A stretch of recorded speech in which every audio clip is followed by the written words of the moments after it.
안녕하세요. 화미교회 손호율 목사입니다. 끊임없이 변화하려고 노력하는 여러분들에게 봄의 따스한 햇살과 같은 주님의 은혜가 함께하기를 간절히 기원합니다. 오늘 성경 말씀은 마태복음 6장 9절입니다. 그러므로 너희는 이렇게 기도하여라. 하늘에 계신 우리 아버지, 그 이름을 거룩하게 하여 주시며, 여러분들에게 이순신, 유관순, 세종대왕이란 이름을 제시했을 때 어떤 느낌이 드세요? 그 이름을 듣는 순간 위인, 우리나라를 지켜내신 분, 나라의 독립을 위해서 당신의 한 목숨 초계와 같이 버리신 분, 백성들을 사랑하는 애민정신으로 백성들을 위해 사셨던 분, 한글을 창조하신 분, 이름 자체가 위대한 분이죠.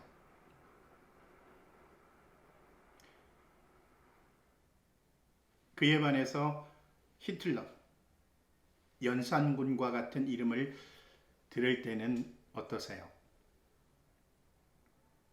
많은 이들을 죽인 자들, 악한 자들, 이런 이미지가 떠오르게 될 겁니다. 이름이란 그 존재 자체의 삶을 투영하고 반영하는 것 같아요. 그것뿐만 아니라 인격, 의지, 그들이 갖고 있었던 성품 등을 그 이름에서 유추하고 알아볼 수가 있죠. 여러분의 이름에는 어떤 삶, 어떤 성품, 의지, 인격이 들어있나요? 호랑이는 죽어서 가죽을 남기고 사람은 죽어서 이름을 남긴다라는 말이 있습니다. 여러분들은 어떤 이름으로 기억되길 바라십니까? 예수님께서 기도를 가르치시면서 첫 번째 제자들에게 제시하신 내용이 뭔가요? 그렇죠. 그 이름을 거룩하게 하여 주시며, 하나님의 이름은 하나님의 본질이고 그 자체라는 거죠.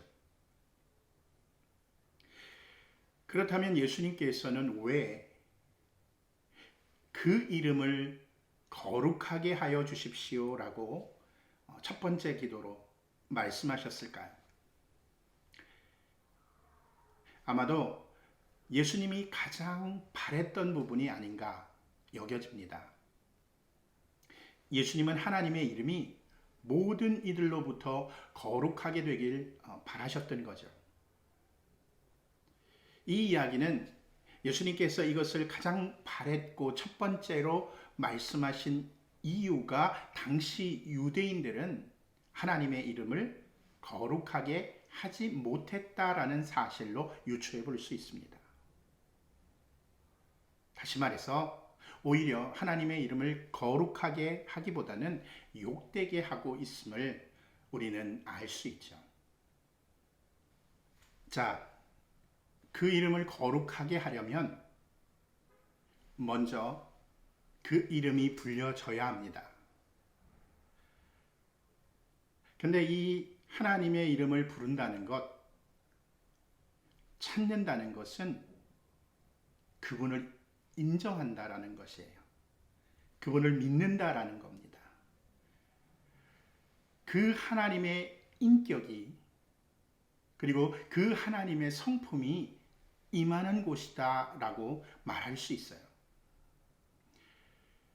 성경에서 최초로 하나님의 이름을 부른 것은 창세기 4장 26절에 셋도 아들을 낳고 아이의 이름을 에노스라고 하였다.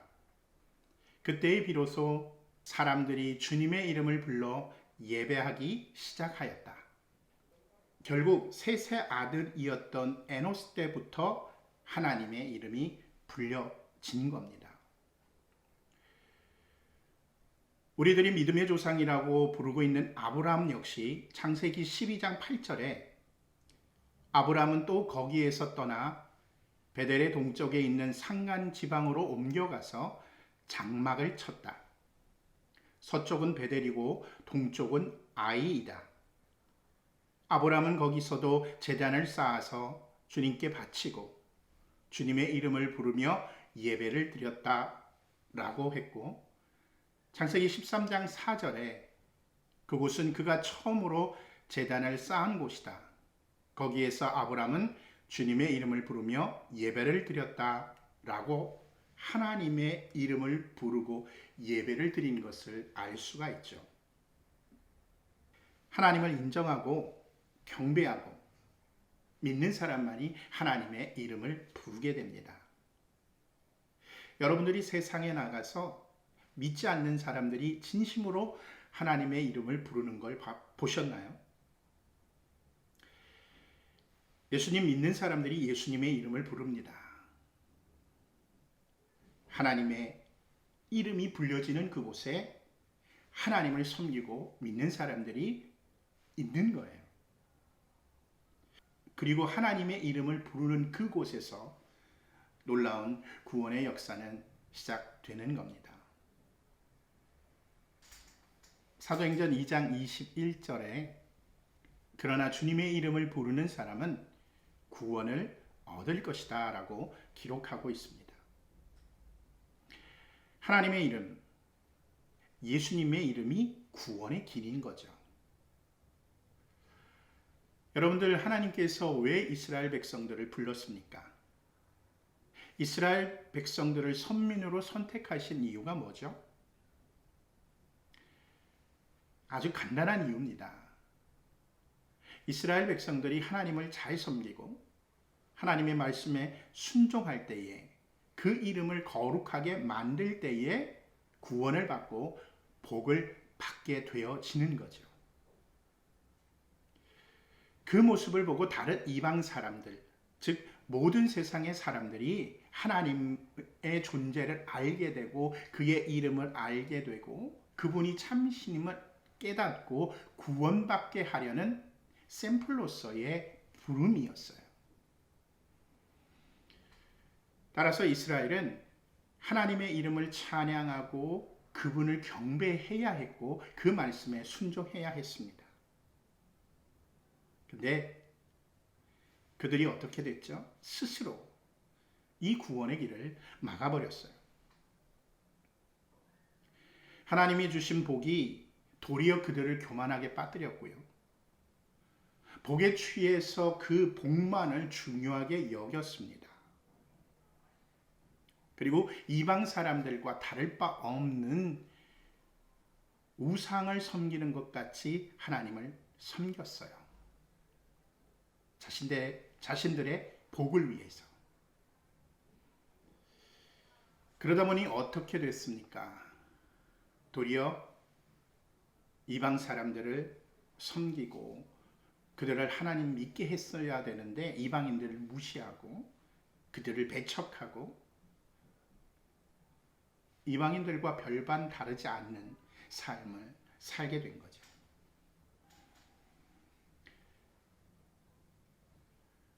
죄악을 통해서 하나님의 의와 사랑과 자비를 자신들만을 위한 형식적인 복으로 바꾸어 놓았습니다.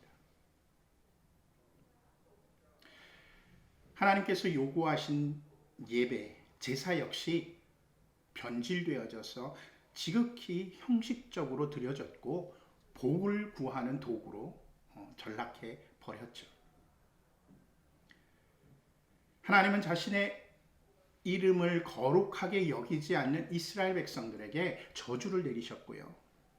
그들은 그들의 자리에서 쫓겨나게 됩니다.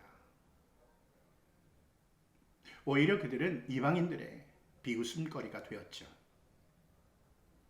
그 결과로 하나님 역시 비웃음거리가 되는 모습을 우리는 발견할 수가 있게 된 겁니다. 하나님의 이름이 모욕을 받게 된 거죠. 하나님께서는 계속해서 심판을 내려 이스라엘 백성들을 벌하셨어요. 근데 보십시오. 하나님께서는 이 이스라엘 백성들을 벌을 내리신 다음에 다시 일으켜 세우십니다.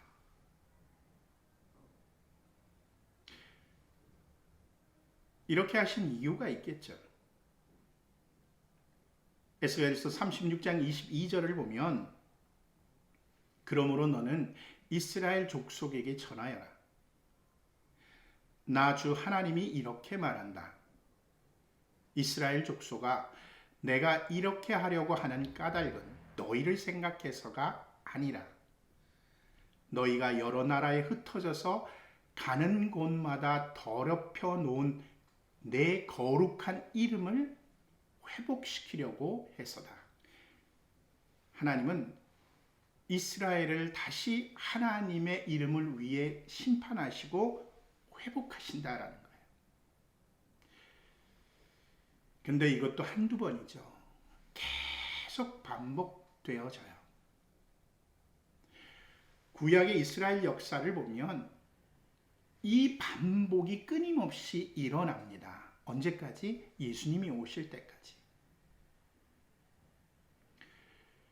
결국 예수님 이후로는 그 거룩해 할 존재로 이스라엘 백성들을 폐하시고 교회로 변경시켜 나아가시죠. 아니, 교회로 변경하십니다. 물론 이스라엘 백성들을 완전히 버린 것은 아닙니다. 그러나 현재는 하나님의 이름을 거룩하게 할 존재로 교회와 그리스도인을 세웠다는 것은 분명합니다.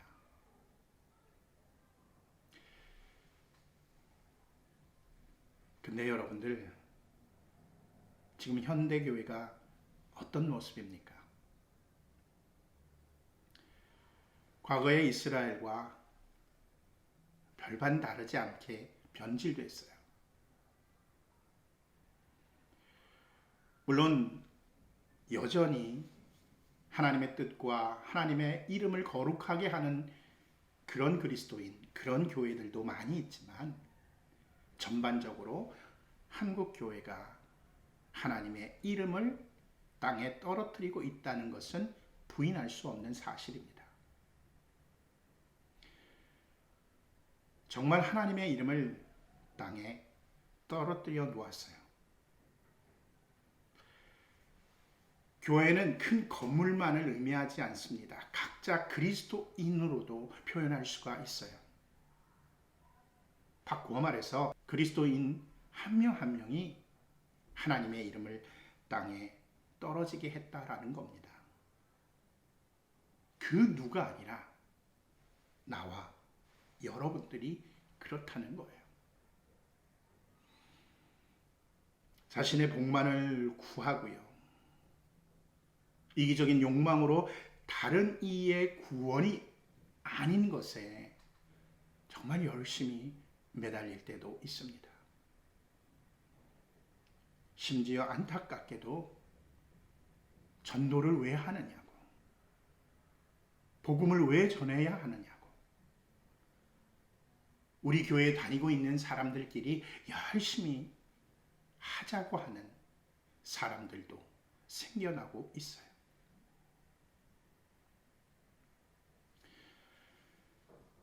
하나님의 이름이 거룩하게 돼서 믿지 않는 이들을 구원받게 하기 위해서 우리를 부르셨는데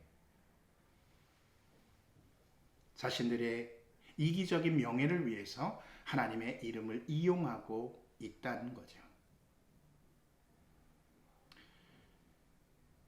심지어 자신의 복과 자신의 것을 위하지 않는 것에는 하나님께도 틀렸다라고 항변하는 사람들이 생겨났다는 겁니다.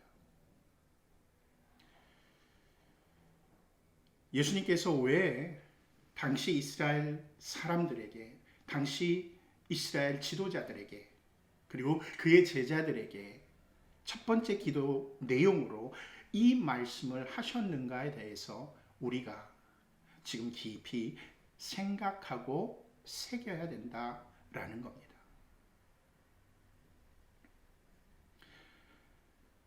마태복음 5장에 분명히 이야기했죠. 우리의 착한 행실을 다른 사람에게 알려야 한다. 우리 그리스도인들을 통해서 하나님의 이름이 다른 사람들에게 칭송듣도록 해야 합니다. 저와 여러분들의 믿음 생활을 통해서 그리스도인다운 삶을 통해서 하나님의 이름이 높여져야 돼요. 이게 하나님의 이름을 거룩하게 만드는 겁니다. 근데 여러분들 그게 쉬운가요? 쉽지 않아요. 그렇게 하고 싶고 그렇게 몸부림치는데 안 돼요. 왜 그렇죠? 우리가 바로 죄인이기 때문에 그렇습니다.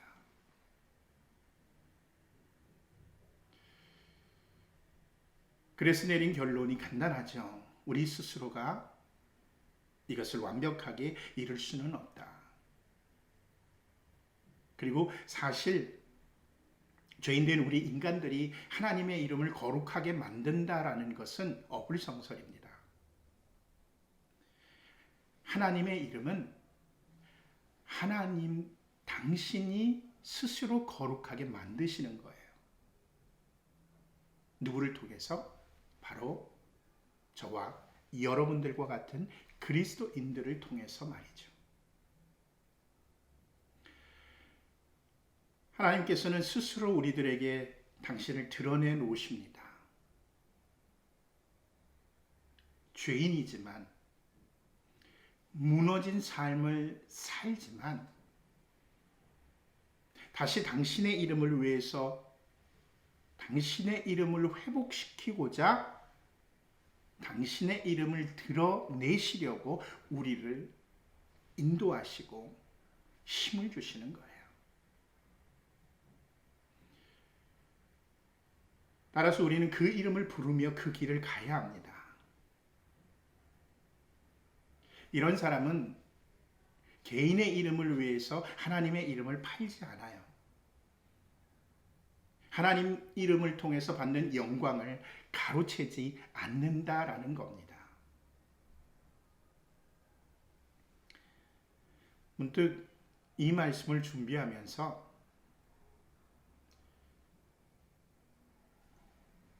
내가 스스로 하나님의 이름을 거룩하게 만드는 방법이 뭘까? 어떻게 하면 다른 이들로 하여금 나에게 드러내 놓으신 하나님을 전할 수 있을까? 내가 하나님이 원하시는 그리고 미소 짓게 하는 삶은 뭘까를 생각해 봤어요. 근데 문득 이런 생각이 들었습니다. 이순신 장군은 어떤 생각을 했을까? 유관순 열사는 어떤 생각을 했을까? 세종대왕은 어떤 생각을 했길래 백성들을 윤택하게 만들기 위해서 노력하셨을까?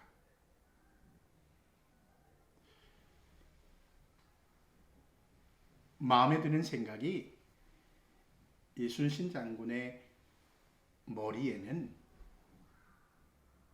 조선이라는 나라가 들어 있었어요. 유관순 열사의 머리에는요, 그리고 마음에는 독립이라는 단어가 떠나지 않았을 것이다 라는 생각이 들었습니다. 세종대왕의 마음에는요, 머리에는요, 생각에는요, 백성들만 있었던 거예요.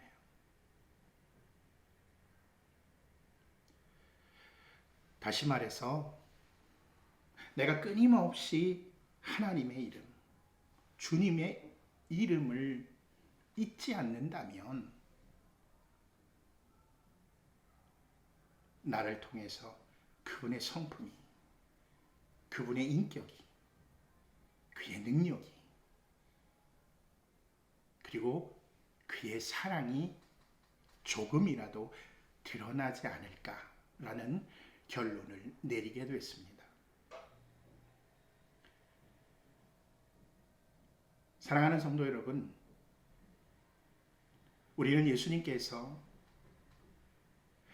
첫 번째로 간절히 바라며 이렇게 기도하라고 말씀하시는 하나님의 이름이 거룩하게 되는 이 기도를 잊지 않는 저와 여러분들이 됐으면 좋겠습니다. 아울러서 우리들의 생각과 우리들의 마음에서 하나님이 떠나지 않도록 끊임없이 고뇌하고 생각하는 그런 분들이 되어졌으면 좋겠습니다. 아마 여러분들을 통해서 하나님의 이름이 거룩하게 될 것이고 바른 복음이 여러분들 통해 전해짐으로 말미암아 세상이 한층 더 주님께 가까이 가는 그런 놀라운 변화가 여러분들 주위에서 일어나기를 주의 이름으로 간절히 바라고 축원합니다. 우리 함께 기도하죠.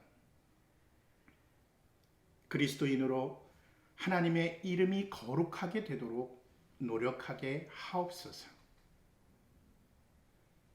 하나님의 거룩함을 내 것으로 만들지 않도록 하여 주옵소서. 주님의 이름이 내 머리와 내 가슴과 내 생각에서 내 영혼에서 떠나지 않도록 하여 주옵소서. 기도하겠습니다.